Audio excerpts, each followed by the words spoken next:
신약 성경 제 성경으로는 72쪽입니다. 마가복음 11장 1절에서 10절까지 말씀 우리 다 같이 함께 읽겠습니다.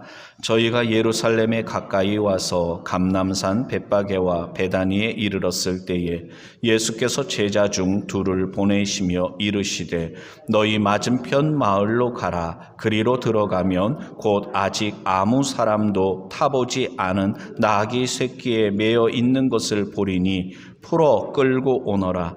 만일 누가 너희에게 왜 이리 하느냐 묻거든 주가 쓰시겠다 하라. 그리하면 즉시 이리로 보내리라 하시니 제자들이 가서 본즉 나귀 새끼가 문 앞 거리에 매어 있는지라.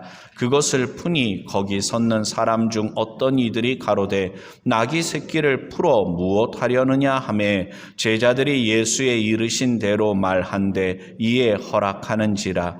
나귀 새끼를 예수께로 끌고 와서 자기들의 겉옷을 그 위에 걸쳐두매 예수께서 타시니 많은 사람은 자기 겉옷과 다른 이들은 밭에서 벤 나뭇가지를 길에 펴며 앞에서 가고 뒤에서 따르는 자들이 소리 지르되 호산나 찬송하리로다. 주의 이름으로 오시는 이여 찬송하리로다. 오는 우리 조상 다윗의 나라여 가장 높은 곳에서 호산나 하더라. 아멘. 할렐루야. 하나님께서 이 시간에도 귀한 은혜 주실 줄로 믿습니다. 우리 앞뒤 옆을 보고 인사 나눌 때 참 반갑습니다. 은혜 받읍시다. 인사 나누겠습니다. 혹시 여러분들 요즘 뉴스라든가 언론에서 많이 언급되고 있는 파친코라는 드라마 보신 분 계십니까? 애플 TV에서 나온다 그러는데 유튜브에서도 볼 수가 있더라고요.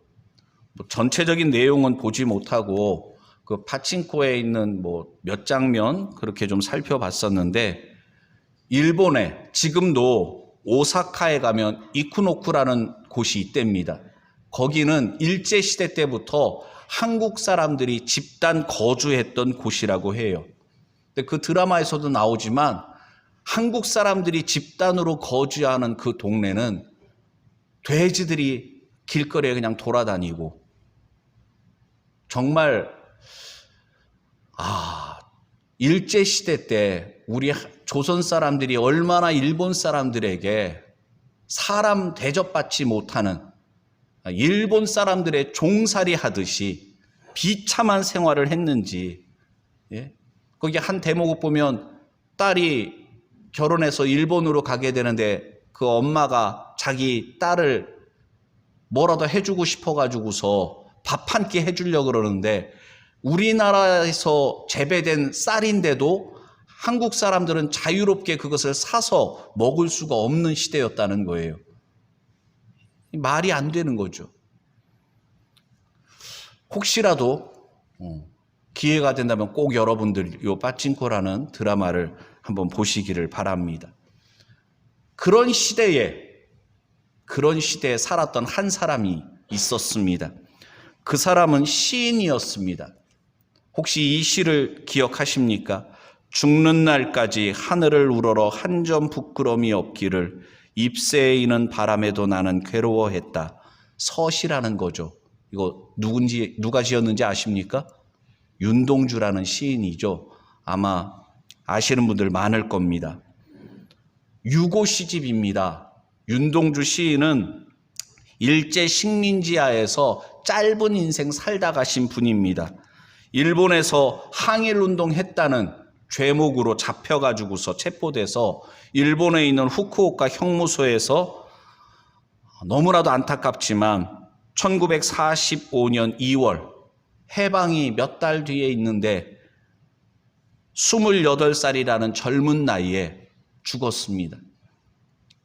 그리고 죽은 뒤에 해방되고 난 다음에 하늘과 바람과 별과 시라는 유고 시집이 발간되었고 그 시집에 이 서시가 있습니다. 그런데 기독교인이었던 크리스찬이었던 윤동주 시인이 쓴 시 가운데 이 시집 안에 또 다른 시가 하나 있는데 제목이 십자가라는 시입니다. 그 내용을 제가 잠깐 읽어드리면, 쫓아오던 햇빛인데 지금 교회당 꼭대기 십자가에 걸리었습니다. 첨탑이 저렇게도 높은데 어떻게 올라갈 수 있을까요? 종소리도 들려오지 않는데 휘파람이나 불며 서성이다가 괴로웠던 사나이 행복한 예수 그리스도에게처럼 십자가가 허락된다면 모가지를 들이우고 꽃처럼 피어나는 피를 어두워가는 하늘 밑에 조용히 흘리겠습니다. 윤동주 시인의 그 마음이 잘 녹아져 있는 시입니다. 일본의 식민지 하에 참혹한 조국의 현실을 바라보면서 윤동주 시인은 탄식처럼 그렇게 오늘 십자가라는 시에서 말하는 겁니다. 첨탑이 저렇게도 높은데 어떻게 올라갈 수 있을까요? 우리나라가 광복되기를 원하는데, 간절한 바람과 소원이 있는데 내 힘으로는 도저히 거기에 올라갈 수 없는 거예요. 얻을 수가 없는 거예요. 그것이 현실이라는 거예요. 마음은 원인데, 사실 그렇잖아요. 우리들도 지금 코로나 지금 거의 3년째 이런 생활을 하고 있습니다. 여기 주일날 11시 예배 때는 그래도 얼마나 제가 감사함 가운데 예배 드리는지 몰라요.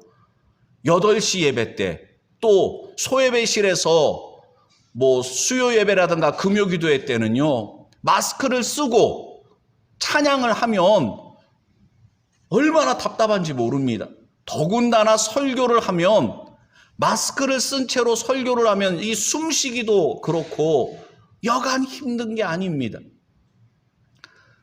3년째 이렇게 우리가 생활하고 있어요. 뭐 저만 힘듭니까? 아마 여러분들 가운데도 마스크 쓰고 생활하는 게 참 답답하고 힘든 분들이 있을 겁니다. 평상시에도 숨쉬기 힘든데 더 답답하고 그러시겠죠.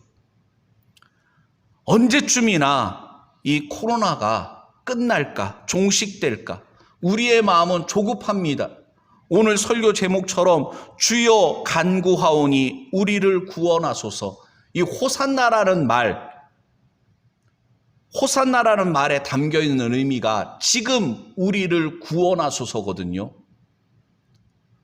예수님께서 예루살렘에 입성하실 때 백성들이 호산나 호산나 외쳤던 것은, 예수님 지금 우리를 좀 구해주세요. 언제까지 로마의 식민지 하에서 우리가 고통당해야 됩니까? 언제까지 이 문제 때문에 내가 고생해야 됩니까? 지금, 바로 지금 더 이상 견딜 수가 없습니다. 언제까지 참아야 됩니까? 기다려야 됩니까? 그래서 호산나, 지금 날 좀 구해달라고 예수님께 부르짖었던 것입니다. 그들만이 아니라 코로나 상황 속에 있는 우리들도 그렇고, 일제시대 때 식민지하에서 생활하던 윤동주 시인도 그랬던 것입니다. 답답한 거예요. 올라가고는 싶은데 내 힘으로는 도저히 도달할 수 없는.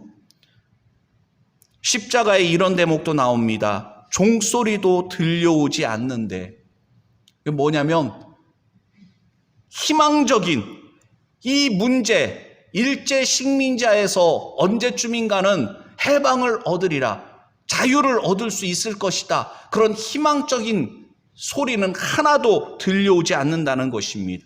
그렇잖아요. 그 당시에 일본이라는 나라가 어떤 나라입니까? 세계를 상대로 전쟁을 벌이잖아요. 미국과 맞짱 뜨겠다고, 진주만에 기습적으로 공격을 가하고 그랬던 나라 아닙니까? 지금도 전 세계에서 일본을 우습게 여기는 나라는 우리나라 사람들밖에 없대요. 일본의 경제력이나 뭐 여러 가지 면에서 일본이 대단한 나라거든요. 근데 우리나라 사람들은 일본 무조건 이겨야 됩니다.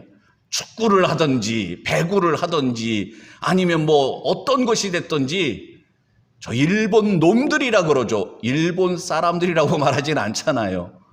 그 왜 그렇습니까? 너무나도 일본에게 식민지하에서 일제시대 때 당한 것이 있기 때문에 우리의 핏줄 속에 일본에 대한 저항, 반발 의식이 그렇게 녹아져 있기 때문에 그런 겁니다. 그런데 이 십자가라는 시에 기가 막힌 대목이 나오는데 그게 뭐냐면요. 한번 따라해 주시기 바랍니다. 괴로웠던 사나이, 행복한 예수 그리스도. 이 표현이 예사롭지가 않습니다. 우리가 고난주간 예수님의 고난에 동참합시다 그러면 패션 오브 크라이스트라는 영화 보셨나 모르겠습니다. 채찍에 맞으시고 십자가의 길을 걸어가시는 예수님, 너무 처참하고 너무나도 고통스러운 모습이 강렬하게 녹아져 있는 영화입니다. 그런데 예수님께서 그 십자가의 고난을 앞에 두고 하나님, 만약 아버지의 뜻이라면 이 잔을 옮겨주십시오. 너무나 고통스러우니까, 너무나도 괴로운 일이니까 제발 좀 옮겨주십시오. 그러나 내 뜻대로 마옵시고 아버지의 뜻대로 되기를 원합니다. 땀방울이 핏방울이 되도록 간절하게 기도하셨습니다. 괴로웠던 사나이, 거기에 그 부분이죠. 그런데 그 다음에 표현이 뭐예요? 행복한 예수 그리스도. 왜 행복한 예수님이십니까? 예수님께서 제자들과 마지막 최후의 만찬을 나눌 때, 야, 내가 너희들과 함께 이 최후의 만찬 하기를 원하고 원하였다. 조금 있으면 십자가의 고난이 기다리고 있습니다. 죽음이 기다리고 있습니다. 그런데 예수님은 원하고 원하였다는 것입니다. 내가 온 것은 양으로 생명을 얻게 하고 더 풍성히 얻게 하기 위해서다. 예수님께서는 이 땅에 오신 목적이 영광을 받기 위해서가 아니라 십자가에서 고난당하고 죽기 위해서입니다. 그리고 그것이 기다려졌고 그것을 생각할 때 예수님은 행복했다. 이것을 우리가 이해하려면 출산일을 앞두고 있는 임산부를 생각해 볼 수 있습니다. 해산의 고통은 너무 고통스러운 거래요. 남자들은 모르죠. 근데 여자분들은 애를 낳을 때 그 고통 잊혀지지 않으실 겁니다. 그런데 해산날이 다가오면 다가올수록 그 해산의 고통이 두렵습니다. 걱정이 됩니다. 그러나 그 마음보다는 어떤 마음이 있습니까? 아기를 만난다는 그 설레임, 기대되는, 내 자식을 보게 된다는 그 마음이 어머니의 마음이라는 것입니다. 죽을 것 같이 고통스러운데 자녀를 낳고 나면 어떻습니까? 어떤 분들은 또 낳고 싶어 하고 또 낳고 싶어 하고, 해산의 고통보다 자식을 얻는 기쁨이 더 크기 때문인 줄로 믿습니다. 예수님도 그러하셨다는 겁니다. 주님의 이 기쁨을 우리가 깨달아야 됩니다. 나를 위해 십자가에서 죽으신 예수님, 그 죽음은 단순히 고통과 괴로움의 순간만이 아니라 예수님은 자신의 죽음을 통해서 온 인류가 구원함을 얻게 될 것을 바라보시고 그것을 기뻐하시며 묵묵히 그 고난의 길을 걸어가신 줄로 믿습니다.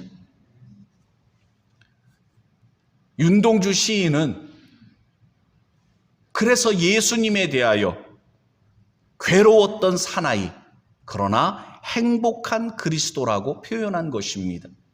그러면서 그랬던 예수님처럼 내게도 십자가가 허락된다면 내 조국을 위해서 헌신할 수 있는, 주님을 위하여 내가 헌신할 수 있는, 그래서 십자가가 내게 허락된다면 모가지를 들이우고 꽃처럼 피어나는 피를 어두워가는 하늘 밑에 조용히 흘리겠습니다.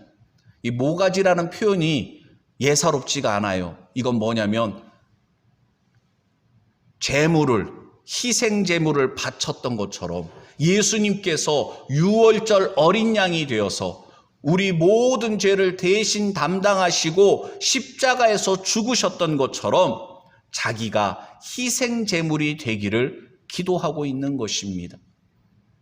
그런 윤동주 시인이기 때문에 28살이라는 너무나도 젊은 나이에 너무나도 짧은 인생을 살아갔지만 윤동주 시인은 지금도 많은 사람들에게 감동을 주고 도전을 주는 인생을 살아가고 있는 줄로 믿습니다. 예수님처럼 그렇게 살기를 윤동주 시인은 바랬던 것입니다. 예수님은 윤동주 시인뿐만 아니라 우리도 예수님을 본받아서 살기를 원하고 계십니다. 사실 이 코로나19 상황, 제가 설교를 준비하면서 2022년 4월 8일 9시 기준으로 나와 있는 통계를 살펴보니까요, 지금까지 코로나 바이러스에 걸린 사람이 4억 8천만 명이래요. 전 세계적으로. 4억 8천만 명. 그리고 사망자가 약 600만 명이 넘습니다. 우리나라에서만 코로나 확진자가 지금까지 1,500만 명이 넘고 있고 사망자도 19,000명이 넘고 있습니다. 코로나에 걸리셨다가 지금 괜찮아져서 이 예배 자리로 나오신 분들 어떻습니까? 괜찮아지셨습니까? 뉴스나 언론에도 나오는 걸 보니까 후유증이 여간 엄청난 겁니다. 일상생활 하면서도 계속 잔기침이 나고 여러 가지 증상들로 인해서 힘들어하는 분들이 있다고 해요. 더 심각한 문제는 이 코로나는 감기와 비슷하답니다. 코로나에 걸리면 다시는 안 걸리는 게 아니라 우리나라에서도 약 350명 정도는 재확진이 되었대요. 코로나에 전에 한번 걸렸다가 나았는데 또 코로나에 걸려가지고서 고생하신 분들이 있답니다. 그러니까 안심할 수 없습니다.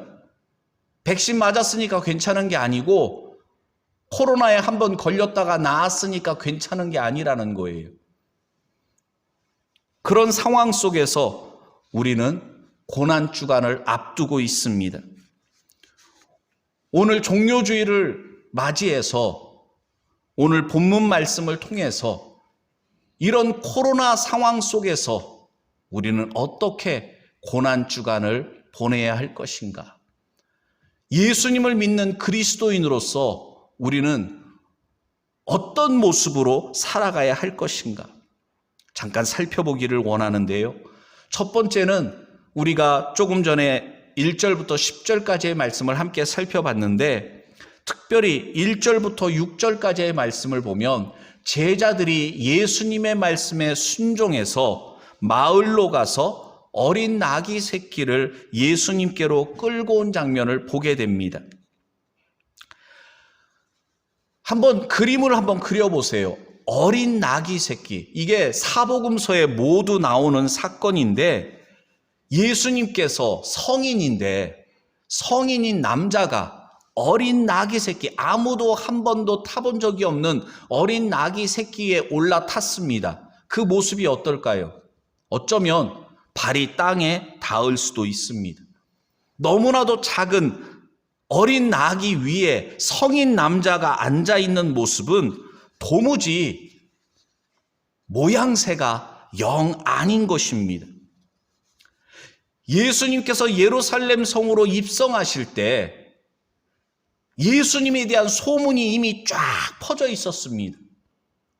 6월절 절기를 맞이해서 예루살렘에 디아스포라, 흩어져 있던 유대인들이 모여 있었는데 그 당시에 대략 한 270만 명 정도 엄청난 사람들이 몰려 있었고 그 사람들이 다 나와서 예수님을 맞이한 것은 아니겠지만 그래도 많은 사람들이 예수님에 대한 소문을 듣고 예수님께서 예루살렘에 들어오신다는 얘기를 듣고 몰려 나와서 예수님을 맞이하는 겁니다.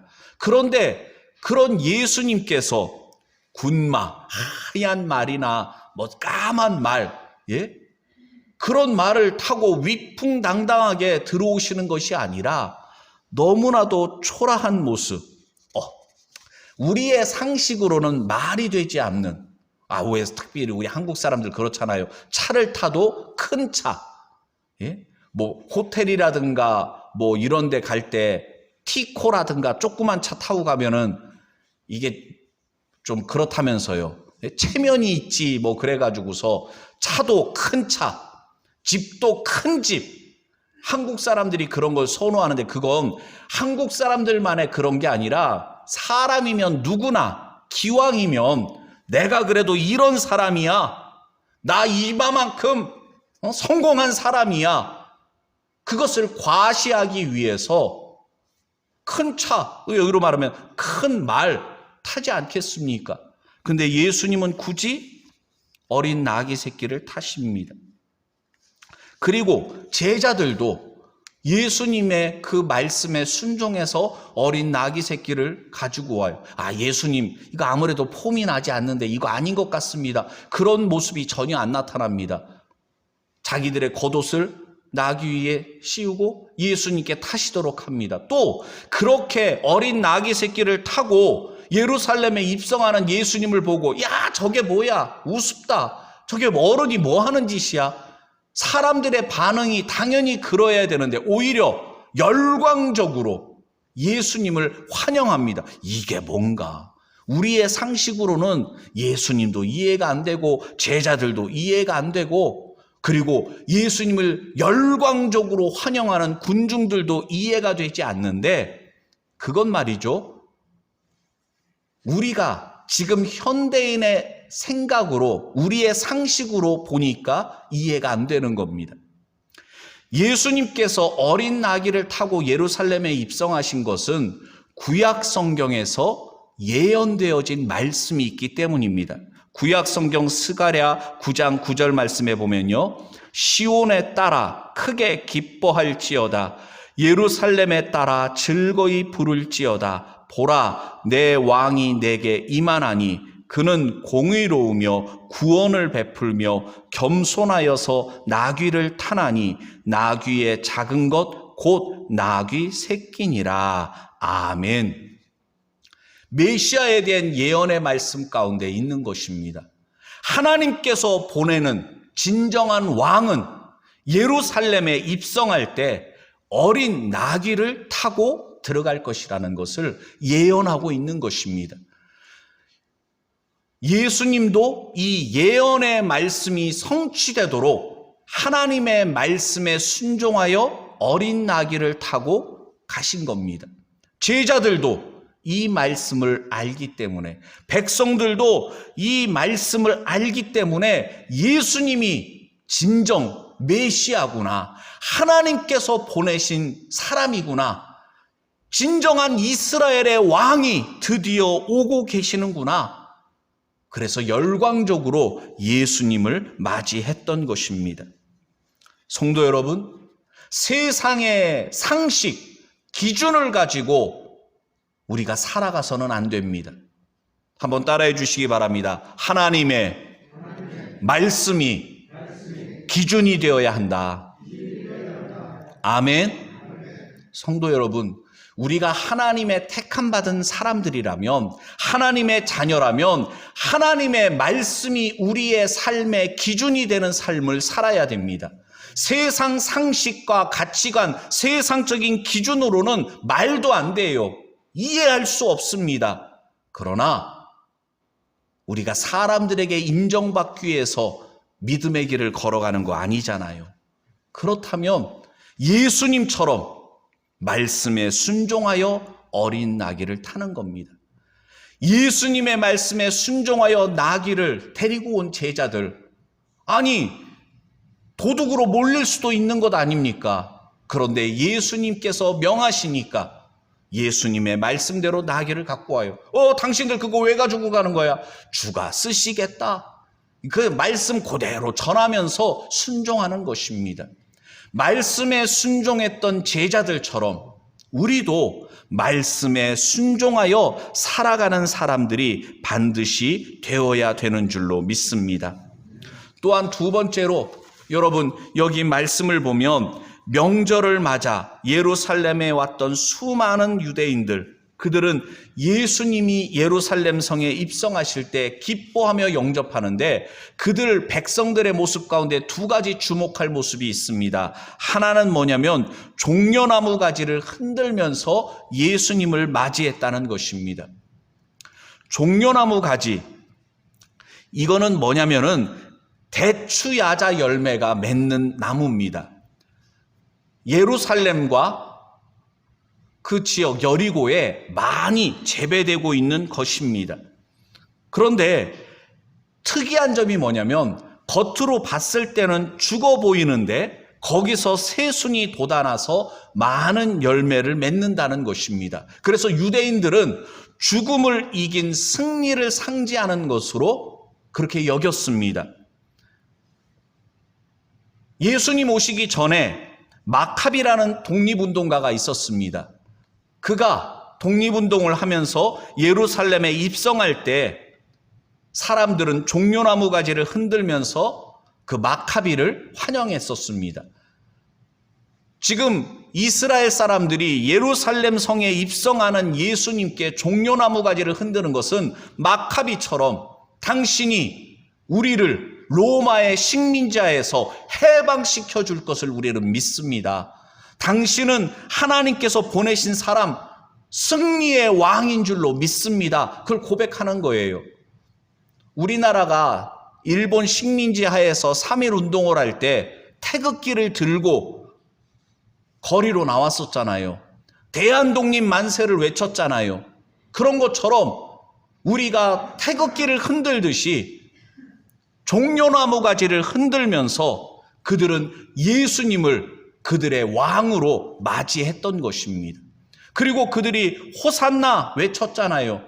말씀의 근거에서 시편 118편 말씀을 인용해가지고서 그들이 예수님을 갖다가 맞이하는 겁니다. 시편 118편 말씀에 보면 여호와여 구하옵나니 이제 구원하소서, 여호와여 우리가 구하옵나니 이제 형통하소서. 여기에서 호산나 그걸 근거로 해서 예수님을 외쳤던 거예요. 우리식으로 말한다면 뭘까요?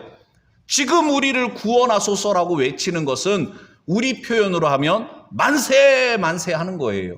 대한독립 만세라고 외쳤던 것처럼 예수님을 갖다가 열광적으로 그들은 종려나무 가지를 흔들면서 호산나 만세, 이제 우리는 해방이다, 이제 우리는 살았다, 열광적으로 환호하면서 예수님을 맞이했던 것입니다.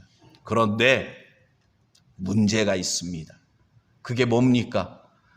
예수님을 영광적으로 맞이했던 이 군중들은 며칠 뒤에 빌라도 법정에서 예수님을 십자가에 못 박으라고 외치고 있습니다. 빌라도가 야 바야바와 예수 둘 중에 누구를 풀어줄까? 선택해라. 그럴 때 도둑인 강도인 바라바를 원하여 자기들이 메시아라고 하나님께서 보내신 사람이라고 자기들을 해방시켜 줄 거라고 외쳤던 예수님을 십자가에 못 박으라 그러고요. 며칠 사이에 왜 이렇게 돼버렸습니까? 그들이 예수님께 원했던 것은 인간적인 자신들의 문제를 해결해 주는 분, 자신들의 필요를 해결해 주는 분으로 여겼기 때문입니다.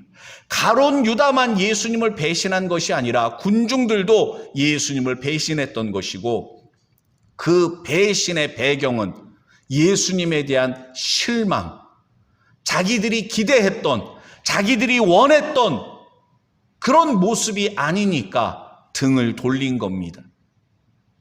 그런 예수라면 우리에게 필요가 없다. 성도 여러분, 오늘날 우리들의 문제도 이거 아닙니까? 믿음 생활하다가 내가 원하는 거 들어주시지 않으니까, 여전히 내 문제가 해결되지 않으니까 등을 돌리고 세상으로 떠나간 사람들이 우리 주변에 얼마나 많습니까? 아니, 떠나지는 않았지만 식어진 가슴으로 그냥 형식적으로 주일날이 되면 교회 나와서 예배드리고 세상 속에서, 가정에서, 직장에서 세상 사람들과 다를 바 없는 모습으로 우리가 살아가고 있지는 않습니까? 내가 기대했던, 내가 원했던 그런 메시아가 아니라고 해서 실망하고 있지 않냔 말입니다.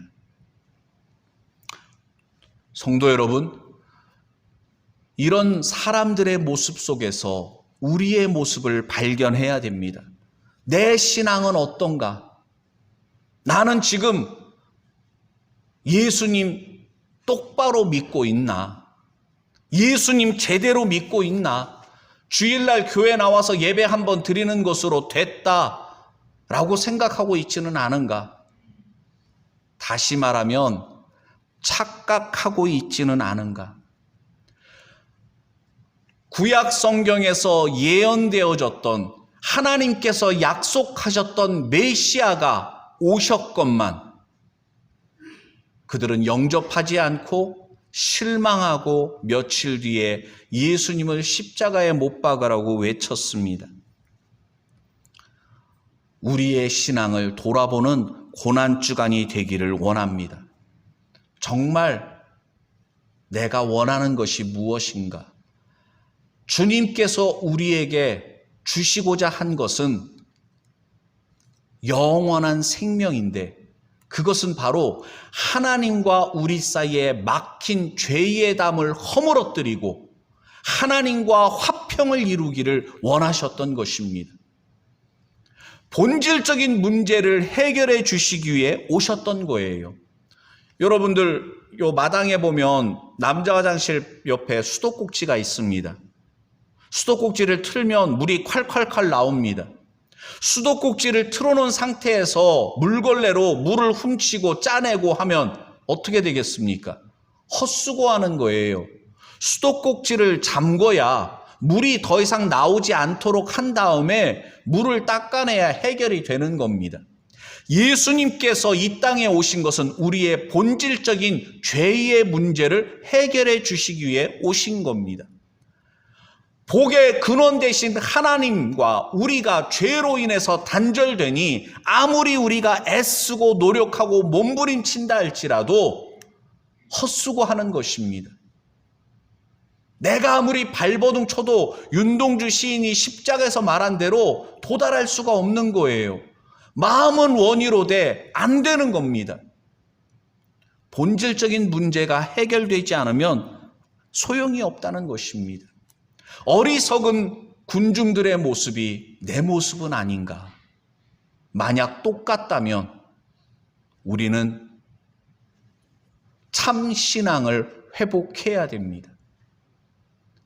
예수님께서 제자들에게 하신 말씀, 만약에 나귀 새끼를 데리고 오려고 할 때 그거 왜 가져가냐고 물으면 이렇게 대답해라. 성경에 보니까 주가 쓰시겠다 하라. 한번 따라해 주세요. 주가 쓰시겠다 하라. 여러분, 이것은 무슨 암호가 아닙니다. 예수님께서는 만왕의 왕 되신 분인 줄로 믿습니다. 왕은 백성들의 모든 것을 요구할 수 있는 진정한 주인입니다. 그래서 주가 쓰시겠다 하다, 이거는 뭐냐면 왕 되신 그분께서 요구하신다 이겁니다. 어린 나귀는 주님의 부르심에 순종하였고 예수님을 태우고 입성합니다. 제자들도 그 말씀에 순종했습니다. 우리도 주가 쓰시겠다 말씀하시며 우리를 부르신 줄로 믿습니다. 이제 내가 사는 것은 나를 위해 사는 것이 아니라 나를 위해 죽으시고 부활하신 예수 그리스도를 위해 사는 것이라. 이것이 정말 우리의 고백이라면 우리가 무엇을 하든지 어디로 가든지 나를 위해서가 아니라 예수 그리스도를 위해 나의 참 주인 되신 그분을 위하여 살아가야 될 줄로 믿습니다. 마지막으로 고난주간 중에 우리는 어린 나귀 새끼를 타고 예루살렘에 들어가셨던 예수님을 바라봐야 됩니다. 겸손한 모습으로 하나님의 말씀에 순종하여 어린 나귀를 타고 가신 예수님. 예수님은 사람들의 기대에 부응하고자 하신 적이 없습니다. 철저하게 하나님의 뜻에 예수님은 순종하여 살아가셨습니다. 사도 바울도 그랬죠. 갈라디아서 1장 10절에서 이제 내가 사람들에게 좋게 하랴 하나님께 좋게 하랴 사람들에게 기쁨을 구하랴 내가 지금까지 사람의 기쁨을 구하는 것이었다면 그리스도의 종이 아니니라. 성도 여러분, 우리가 그리스도의 종인 줄로 믿습니다. 사람들 눈치 보고 사람들에게 인정받으려고 사람들을 기쁘게 하려고 그렇게 살면 그리스도의 종이 아니라는 것입니다. 코로나19 상황 속에서 얼마나 교회를 향하여 세상 사람들이 고지식하다, 어리석다 이런 상황에서 꼭 그렇게 예수 믿어야 되냐 별소리를 다 했지 않습니까? 성도 여러분, 예수님은 우리를 위해 바보처럼 살다 가셨잖아요. 그런데 우리가 얼마나 똑똑한 척합니까? 너무나도 답답하고 어리석은 것입니다. 예수님께서 우리를 사랑하셔서 바보처럼 살아가셨다면 우리도 예수님처럼 바보가 되어야 될 줄로 믿습니다. 깨끗한 척, 고결한 척, 잘난 척 그만하시고 겸손한 모습으로 묵묵히 예수님의 발자취를 따라 걸어가야 됩니다. 윤동주 시인이 그렇게 살았고 많은 믿음의 선배들이 그렇게 살아갔습니다. 우리가 예전에 불렀던 복음성가 중에 주님 뜻대로 살기로 했네, 주님 뜻대로 살기로 했네, 주님 뜻대로 살기로 했네, 뒤돌아서지 않겠네, 그런 가사를 가진 복음성가가 있습니다. 제가 설교 준비하면서 함께 불러보려고 이렇게 검색해 보니까 3절에 세상 등지고 살기로 했네, 세상 등지고 살기로 했네, 세상 등지고 살기로 했네, 뒤돌아서지 않겠네, 그렇게 돼 있더라고요. 근데 여러분들 예전에 이 찬양 부를 때 어떻게 불렀었습니까? 세상 등지고 십자가 보내, 세상 등지고 십자가 보내, 세상 등지고 십자가 보내, 뒤돌아서지 않겠네, 그렇게 우리 불렀었습니다. 예전 찬양 가사가 더 마음에 와닿는 것 같아요. 십자가를 바라본다는 것은 십자가의 예수님을 바라본다는 것입니다. 세상 사람, 우리를 이해하지 못하고 세상 사람들이 조롱하고 비웃어도 우리는 예수님 바라보고 살아가야 될 줄로 믿습니다. 마태복음 7장에서 예수님 분명히 말씀하셨습니다. 나더러 주여 주여 하는 자마다 천국에 다 들어갈 것이 아니요 다만 하늘에 계신 내 아버지의 뜻대로 행하는 자라야 들어가리라. 고난주간을 앞두고 우리는 부활의 예수님을 바라보면서 묵묵히 예수님처럼 살기로 다짐해야 될 줄로 믿습니다. 성도 여러분, 예수님은 우리를 위해 십자가의 길을 걸어가셨습니다. 예수님과 함께 고난에 동참하지 못하면 예수님과 함께 부활의 영광에 참여할 수도 없습니다. 우리 복음성가 주님 뜻대로 살기로 했네 반주 없이 우리 함께 찬양하도록 하겠습니다. 주님 뜻대로 살기로 했네, 주님 뜻대로 살기로 했네, 주님 뜻대로 살기로 했네, 뒤돌아서지 않겠네. 이 세상 사람 날 몰라줘도, 이 세상 사람 날 몰라줘도, 이 세상 사람 날 몰라줘도 뒤돌아서지 않겠네. 세상 등지 십자가 보내, 십자가 보내. 세상 등지고 십자가 보내. 세상 등지고 십자가 보내. 뒤돌아서 우리 손을 들고 3절만 다시 합니다. 세상 등지고 십자가 보내. 세상 등지고 십자가 보내. 세상 등지고 십자가 보내. 뒤돌아서지 않겠네. 우리 다 같이 주신 말씀을 생각하며 다 같이 통성으로 기도드리겠습니다. 걸어가신 아버지,